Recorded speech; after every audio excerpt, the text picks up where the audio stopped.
disait à ses disciples, vous avez appris, il a été dit, œil pour œil et dent pour dent. Eh bien, moi je vous dis de ne pas riposter aux méchants. Mais si quelqu'un te gifle sur la joue droite, prends-lui encore l'autre. Et si quelqu'un veut te poursuivre en justice et prendre ta tunique, laisse-lui encore ton manteau. Et si quelqu'un te réquisitionne pour faire 1000 pas, fais-en 2000 avec lui. À qui te demande, donne. À qui veut t'emprunter, ne tourne pas le dos. Clamons la parole de Dieu. Cet évangile est très difficile. Il faut être honnête. Peut-être le plus difficile est tout le message moral de Jésus. Aimez vos ennemis. Mais nous devons regarder comment l'évangile commence. Il est dit, en ce temps-là, Jésus dit à ses disciples, c'est-à-dire à ceux qui voulaient le suivre. Il n'a forcé personne. Ces gens l'ont suivi. Ceux qui le suivaient, d'autres étaient ses ennemis et beaucoup étaient indifférents. Ceux qui voulaient le suivre, il propose une éthique différente, complémentaire, différente de l'éthique juive. Et d'ailleurs, dans l'évangile d'aujourd'hui, il exprime clairement, vous avez entendu, vous avez appris, il vous a été dit œil pour œil, dent pour dent. C'était une limite à la vengeance, acceptation de la vengeance, mais limitée. Ne fais pas plus que ce qui t'a été fait, Ancien Testament. Jésus vient en tant que législateur faisant autorité parce qu'il est Dieu. Il change cette loi, mais il le dit à ceux qui veulent le suivre. En une autre occasion, le Seigneur avait dit, soyez parfaits comme votre Père céleste est parfait. Il propose une éthique de maximum comme il se doit. Soyez parfaits comme votre Père céleste est parfait. Il aurait pu dire, soyez parfaits comme je suis parfait, parce qu'il est Dieu. Et en fait, ce ne sont pas des paroles qu'il prêche, mais ce sont des enseignements qu'il pratique. Sur la croix, il devient l'avocat défenseur de ses ennemis. Il le met en pratique. Que devons-nous faire? D'abord, une fois de plus, rappeler que la morale catholique est une morale qui est une réponse à une question. C'est le disciple de Jésus qui pose la question.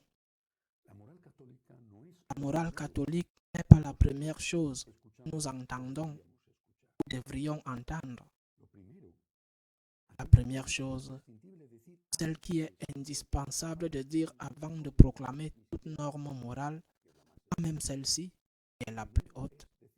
La première chose, c'est de dire Dieu existe, Dieu t'aime, il a donné sa vie pour toi, il t'a ouvert les portes du ciel, il y a de l'espérance. C'est la première chose. C'est la proclamation de la bonne nouvelle de l'évangile.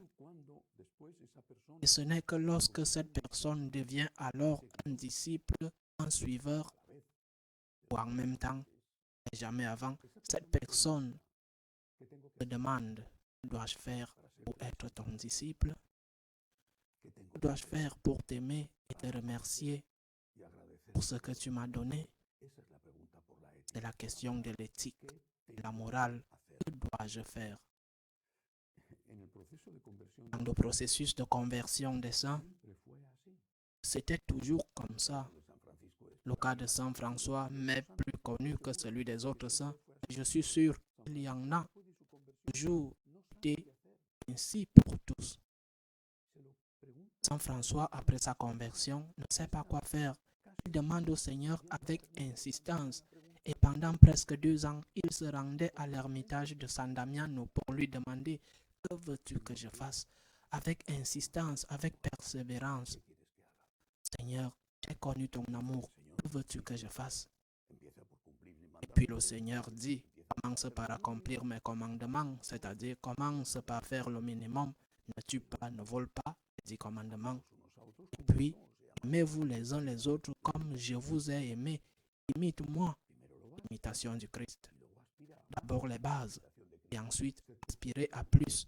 l'imitation du Christ. Soyez parfaits comme votre Père céleste est parfait. Aimez vos ennemis. Mais j'insiste, la morale, et même ce noble précepte, qui n'est pas un conseil mais un précepte, la morale est toujours la réponse à une question. C'est moi qui ai connu le Christ, c'est moi qui lui suis reconnaissant, c'est moi qui demande, que dois-je faire pour t'aimer comme tu le mérites? Il me dit alors beaucoup de choses, et pas seulement ça. Il me dit de remplir mes obligations familiales, de ne faire de mal à personne, faire l'aumône. Il me dit aussi de pardonner, aimer, prier pour mes ennemis. Face à ces exigences morales, il insiste, qui sont une réponse à une question, et s'il n'y a pas de question, la réponse tombe dans le vide ou est vécue comme un fardeau. Face à ces exigences morales si difficiles, du moins certaines d'entre elles, ce que le croyant doit faire n'est pas de fuir ou de demander des rabais. Ne serais-tu pas satisfait si au lieu de faire l'aumône, c'est lui qui me la demande, je ne l'insulte tout simplement plus, je ne lui fais pas de mal? Ou si je revenais à la loi du talion, œil pour œil, cela ne te satisferait-il pas? Non. La chose à faire n'est pas de marchander avec Dieu pour voir s'il accepterait moins. La chose à faire est de demander l'aide de Dieu pour pouvoir mettre en pratique ce qu'il nous demande. Parce que nous sommes conscients de notre faiblesse face à l'éthique chrétienne, tout homme, peut-être certains un peu plus, d'autres un peu moins, mais tout homme se sent petit. Comme c'est difficile pour moi, comme c'est difficile, comment vais-je pouvoir le faire? Et puis, face à cette expérience de la petitesse, il y en aura qui feront demi-tour et partiront. Il y aura des disciples qui abandonneront le discipulat et d'autres diront humblement, Seigneur, aide-moi, augmente ma foi, augmente ma gratitude, fortifie mes genoux qui vacillent.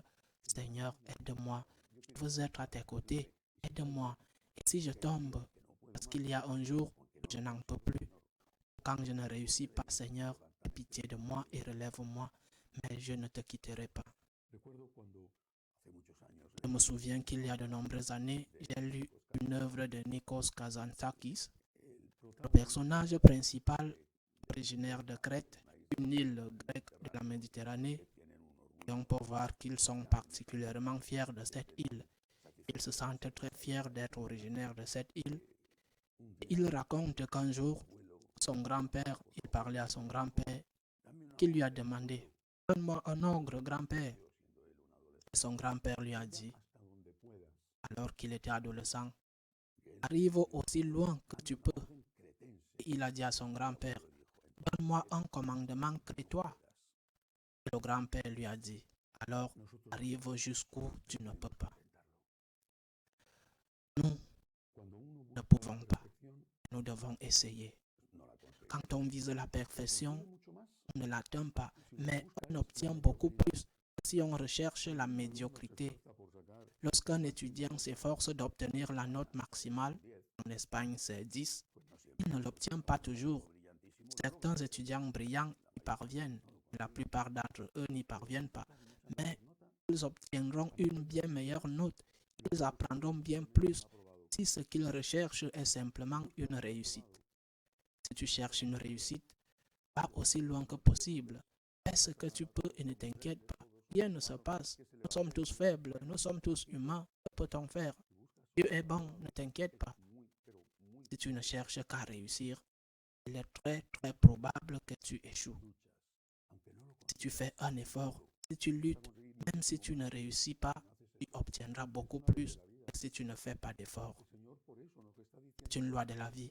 C'est pourquoi le Seigneur nous dit, soyez parfaits comme votre Père est parfait.